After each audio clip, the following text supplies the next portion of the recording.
Assalamualaikum warahmatullahi wabarakatuh. Alhamdulillahirabbil alamin wassalatu wassalamu ala asrofil anbiya'i wal mursalin wa ala alihi wa ashabihi ajmain amma ba'du. Hadirin jamaah Masjid Al-Ikhlas yang senantiasa dirahmati oleh Allah Subhanahu wa taala. Pertama-tama dan yang paling utama, marilah kita panjatkan puja dan puji syukur kehadirat Allah Subhanahu wa taala atas nikmat Islam, nikmat iman, nikmat sehat, serta nikmat panjang umur. Sehingga pada malam hari ini kita bersama-sama bisa menunaikan salah satu kewajiban kita, yaitu sholat isya berjamaah, dan insya Allah akan dilanjutkan dengan kegiatan sholat tarawih atau sunnah-sunnah lainnya. Sebagaimana biasa, sebelum kita melaksanakan rangkaian ibadah sholat tarawih dan witir, perkenankan kami dari DKI Masjid Al-Ikhlas untuk menyampaikan beberapa maklumat dan himbauan. Maklumat yang pertama, yaitu yang bertindak sebagai imam sholat tarawih pada malam hari ini akan dipimpin oleh Bapak Ustadz Hussein. Selanjutnya, penceramah tarawih akan disampaikan oleh Bapak Ustadz Dr. Sukiman Rusli, SPPD. Alhamdulillah, beliau sudah hadir dan berada di tengah-tengah kita. Selanjutnya, laporan keuangan. Pemasukan tanggal 27 Februari 2026 sebesar Rp856.000. Pengeluaran sebesar Rp500.000. Sehingga saldo sampai saat ini sebesar Rp5.847.500. Atas amal jariah para jamaah sekalian, kami dari DKI Masjid Al-Ikhlas mengucapkan jazakumullah khairan kasiran. Semoga Allah membalas dengan pahala yang berlipat ganda. Amin, amin ya robbal alamin. Selanjutnya, kami dari DKI Al-Ikhlas masih menerima infak dan sedekah untuk takjil dan buka puasa bersama. Bisa berupa uang tunai maupun berupa makanan. Bila Bapak Ibu jamaah sekalian berkenan memberikan infaknya, dipersilakan untuk bisa menghubungi Bapak Adam Usmanto atau Ibu Hajah Indrawati. Maklumat yang kedua, kami menghimbau kepada para jamaah sekalian untuk menjaga dan memperhatikan kenyamanan dan ketertiban dalam pelaksanaan sholat tarawih, yaitu dengan mematikan dan menonaktifkan suara dari ponsel, menjaga dan mengkondisikan putra-putrinya bagi jamaah yang membawa anak-anak, mengingatkan kembali kepada jamaah yang membawa kendaraan demi menjaga ketertiban dan keamanan. Kami memohon untuk dapat mengikuti arahan dari keamanan saat memakaikan kendaraannya. Maklumat yang ketiga, kami mengundang Bapak Ibu sekalian untuk datang dan hadir dalam kajian esok hari ba'da subuh yang akan diisi oleh Kang Duin, aktivis kemanusiaan, dengan mengangkat tema cara masuk surga, dari pintu mana yang kita mau. Demikian maklumat yang dapat kami sampaikan. Kurang lebihnya mohon minta maaf. Wabillahi taufiq wal hidayah. Wassalamualaikum warahmatullahi wabarakatuh. Assalamualaikum warahmatullahi wabarakatuh.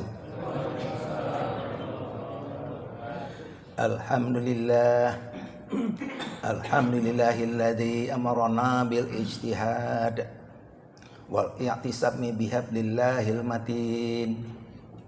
Asyhadu an la ilaha illallah wahdahu la syarikalah wa asyhadu anna Muhammadan abduhu wa rasuluh. Allahumma salli wa sallim wa barik ala Muhammadin wa ala alihi wa sahbihi ajma'in. Amma ba'du fa ya ibadallah, usikum wa iyaya bitaqwallah, faqad fazal muttaqun. Ittaqullaha haqqa tuqatih wa la tamutunna illa wa antum muslimun. Masyiral muslimin wal muslimat rahimakumullah. Hadirin hadirat jamaah Masjid Al-Ikhlas, semoga dimuliakan Allah. Malam ini di antara isya dan tarawih kita sebagai rutin, kita mengaji lagi. Ada pepatah nenek moyang kita, mulus jalan karena sering ditempuh, lancar kaji karena sering diulang. Makanya kita ngulang-ulang ngaji. 1 bulan dalam 1 tahun kita intensif mengaji, mendalami tuntunan agama kita. Mudah-mudahan kita bisa menjadi seorang muslim yang muttaqin. Nah, hari ini saya sudah terima WA itu. Kita akan berjanji menyampaikan tema dalam bidang hawa nafsu. Jadi peran ibadah kita, terutama ibadah maqdah dan sekarang ibadah puasa, bagaimana mengendalikan hawa nafsu yang paling sering berjangkit pada umat manusia. Jadi judulnya adalah berpuasa untuk mengendalikan dan mencegah kejangkitan hawa nafsu. Nah, Bapak Ibu sekalian yang kita hormati, kita sering mendengar istilah nafsu. Nafsu itu apa? Kita pernah ceramah tempat lain ditanya nafsu itu, banyak bingung orang, nafsu itu apa sih? Nah, dalam ilmu kedokteran dan psikologi, nafsu itu adalah jalan pikiran yang melahirkan keinginan untuk mendapatkan keberhasilan dan kesuksesan dalam menempuh kehidupan. Itu nafsu. Jadi bagaimana tipe pemikiran kita, jalan pikiran kita, karena ingin kita merubah nasib supaya berubah menjadi keberhasilan, kesuksesan atau berkemajuan. Itu nafsu. Firman Allah sangat jelas menetapkan tentang nafsu ini. Innallaha la yughayyiru ma biqaumin hatta yughayyiru ma bi anfusihim. Itu kutipan ayatnya. Sesungguhnya Allah tidak akan merubah nasib satu kaum kalau tidak bernafsu untuk merubahnya. Jadi kita sebenarnya sudah diberi suatu fundamental yang kuat dalam otak kita bahwa kita itu harus merubah nasib, dan itu kita harus bernafsu. Setiap bernafsu akan menimbulkan semangat. Timbul semangat, kita menginginkan suatu kreativitas diri kita untuk merubah nasib atau kualitas kehidupan kita. Nah, bagi umat muslim, kebutuhan kehidupan yang dicita-citakan, yang diinginkan itu apa? Ada falsafah kehidupan umat muslim. Kita tidak boleh lupa itu.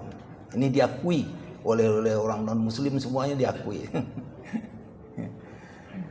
Wabtagi fima ataqallahu daral akhirah wala tansa nasibaka minad dunya wa ahsin kama ahsanallahu ilaik wala tabghil fasada fil ard innallaha la yuhibbul mufsidin. Yang sering dibaca waktu salat. Raihlah kehidupan ukhrawi yang merupakan anugerah Allah untukmu. Namun jangan abaikan kehidupan duniawimu. Berbuat baiklah sebagaimana Allah telah berbuat baik pada kamu, dan jangan berbuat kerusakan di permukaan bumi, karena Allah tidak menyukai orang-orang yang berbuat kerusakan. Ada 2 dimensi tipe kehidupan manusia menurut falsafah kehidupan ini. Pertama adalah kehidupan ukhrawi, yang kedua kehidupan duniawi. Kehidupan ukhrawi adalah kehidupan yang kita tempuh saat ini di dunia ini, yang manfaat, yang hasilnya di akhirat nanti. Itu ukhrawi. Jadi minimal ada 4 tipe. 1, beribadah yang taat, ibadah maqdah dan ghairu maqdah. Yang kedua, berakidah murni. Yang ketiga, akhlakul karimah. Yang keempat, beramal saleh dalam kehidupan muamalah. Kalau yang 4 ini berhasil, insya Allah outputnya atau hasilnya di akhirat nanti dapat jatah surgawi. Itu maksudnya kehidupan ukhrawi. Yang kedua, kehidupan duniawi ini jangan diabaikan. Kehidupan duniawi adalah kehidupan yang kita tempuh saat ini yang manfaatnya juga untuk kita hidup di dunia ini. Itu kehidupan duniawi. Berarti minimal 4 juga. 1, mampu meraih sehat walafiat. Nah, ini penting. Karena sehat itu ada 4 tipe. Sehat fisik, sehat psikologik, sehat sosial, sehat spiritual. Kalau Kemenkes Indonesia menyetujui hanya 3. Sehat fisik, psikologik, sosial. Nak mau dia sehat spiritual. Kita umat muslim tidak. Sehat spiritual itu paling penting. Itu keimanan, ketakwaan kita di sana. Itu sehat. Itu yang kita capai ya untuk sehat. Yang kedua adalah jadi untuk sehat. Yang kedua, pendidikan yang memadai. Pendidikan ini standarnya adalah cerdas dalam menempuh kehidupan. Cerdas dan bijaksana dalam menempuh kehidupan.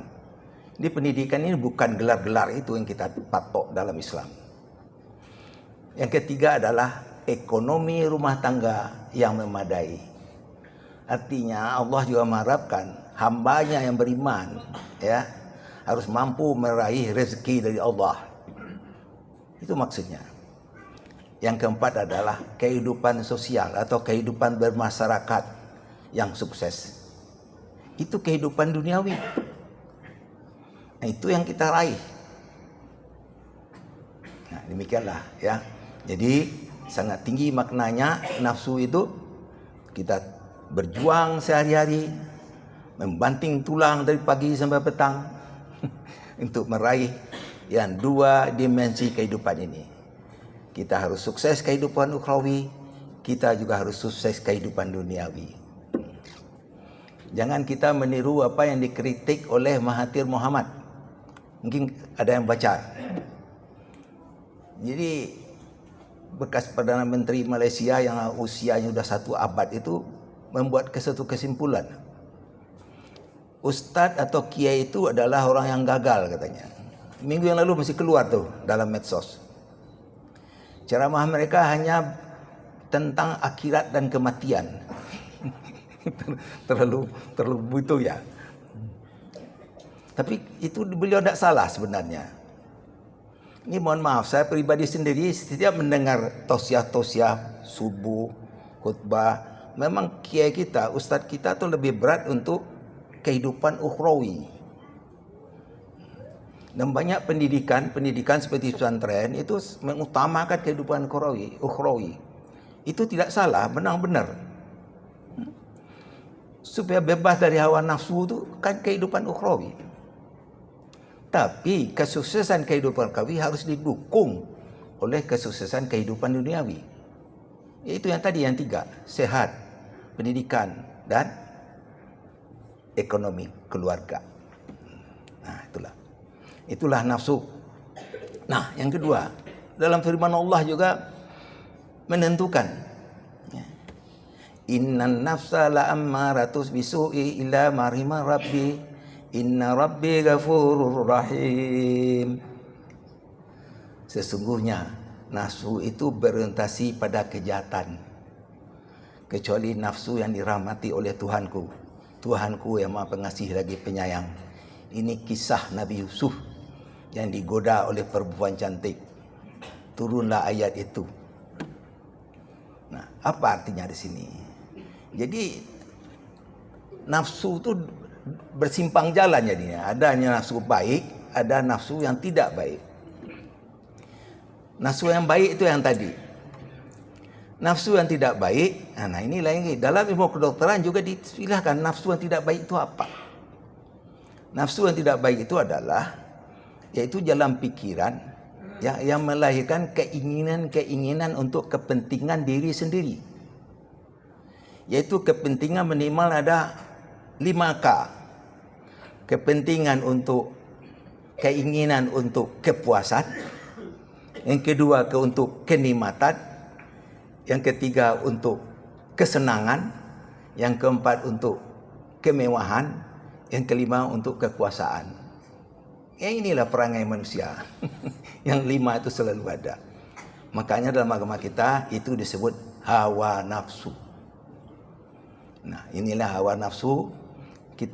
Dalam ilmu pengkajian psikologi dan ilmu kedokteran, hawa nafsu itu umumnya tidak disadari oleh orang. Dia tidak tahu bahwa hawa nafsu sudah muncul dalam pikirannya. Katanya dia biasa-biasa aja, dia hanya mencapai kesuksesan hidup. Tapi tidak. Nah, dalam ilmu kedokteran, hawa nafsu itu dibagi 3. 1 hawa nafsu perut, 2 hawa nafsu syahwat, yang ketiga hawa nafsu emosi. Hawa nafsu perut apa? Itu adalah pikiran yang menginginkan kepuasan dan kekenyangan. Itu hawa nafsu perut. Jadi orang rakus, makan seenaknya, makan hanya sesuai selera. Sukanya hidup senang, bermanja-manja. Itu namanya budaya hidup sedentari. Timbullah penyakit akibat hawa nafsu perut.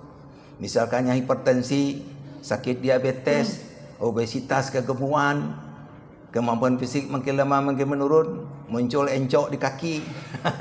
Itu akibat sedentari hawa nafsu yang perut yang tidak dikendalikan tadi. Itu kalau di Minangkabau itu celoteh itu. Maaf ya saya sebut bahasa Minangkabau karena kemarin ini keluar lagi itu. Karena makan kekenyangan. Kok makan betabuah katanya. Ada mudah-mudahan yang ngerti ya. Kok makan betabuah, lalu bakaruah, bakato mengicuah, karajo penciluah. Nah, ngerti gak itu? Asal makan bertambah. Setelah tidur ngorok. Artinya, kalau berkata sering bohong. Kalau bekerja licik. Tidak mau kerja berat. Itu artinya itu canda. Ya, tapi itu pelajaran di sana. Nah, itulah akibat hawa nafsu. Yang kedua hawa nafsu syahwat. Nah, itu kita sudah tahu. Ini sangat jelek, ya. Suka dugem, dunia gemerlapan, pornoisme. Tidak usah diterangkan ini. Ini sangat negatif. Yang ketiga hawa nafsu emosi. Nah, ini hawa nafsu ini perangai dalam kehidupan sosial. Ada emosi dalam ucapan dan sikap, ya, seperti pemarah, memeras, kasar. Tapi hawa nafsu emosi ada yang membudaya. Itu budaya egoistik, mementingkan diri sendiri. Budaya feodalisme, budaya kapitalisme. Itu adalah hawa nafsu yang membudaya. Kita pernah dengar ya, cinta 3 ta. Nggak tahu ya. Cinta harta, cinta wanita, cinta takhta. Nah, lihat aja perangai pemimpin-pemimpin itu. 3 ta itu bagi mereka penting.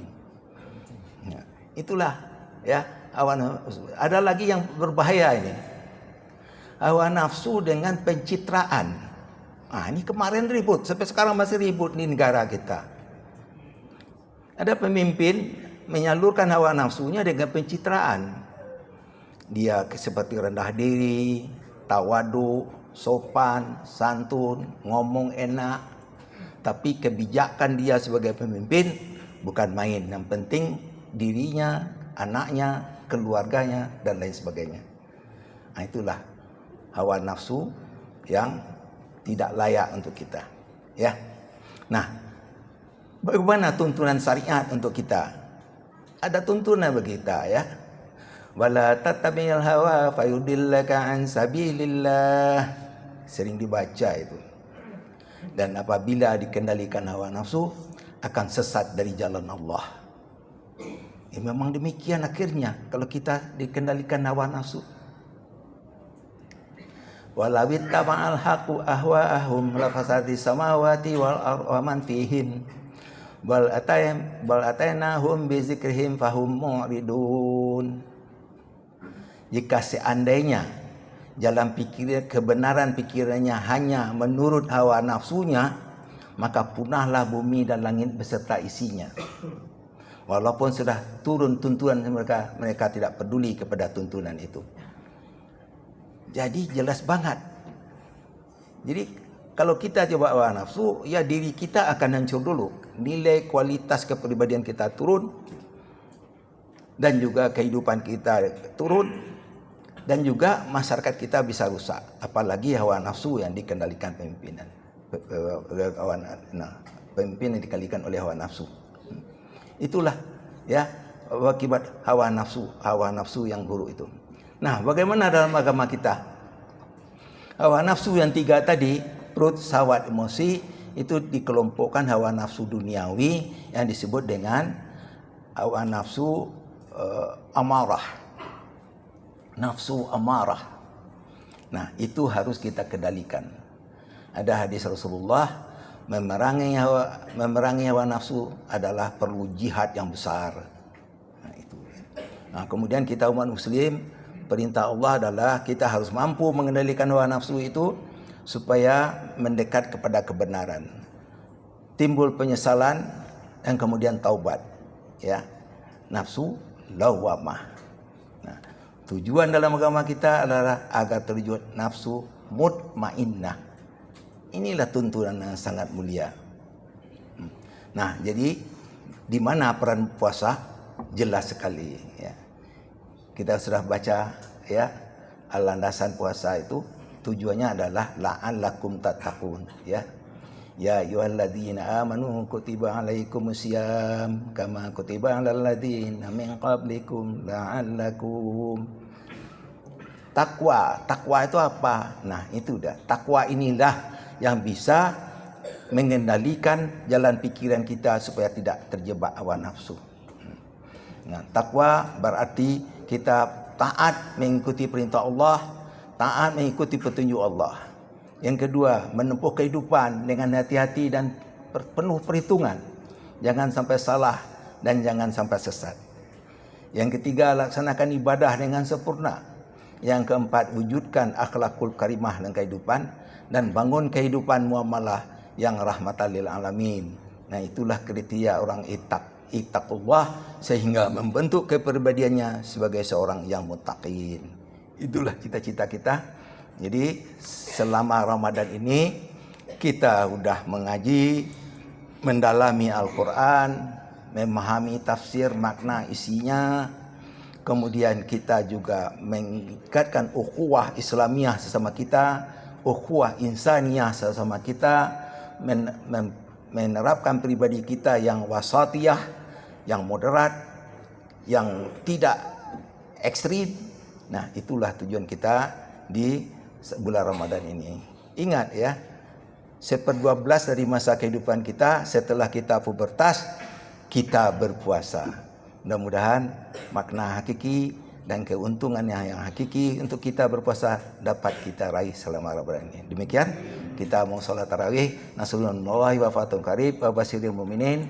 Wassalamualaikum warahmatullahi wabarakatuh.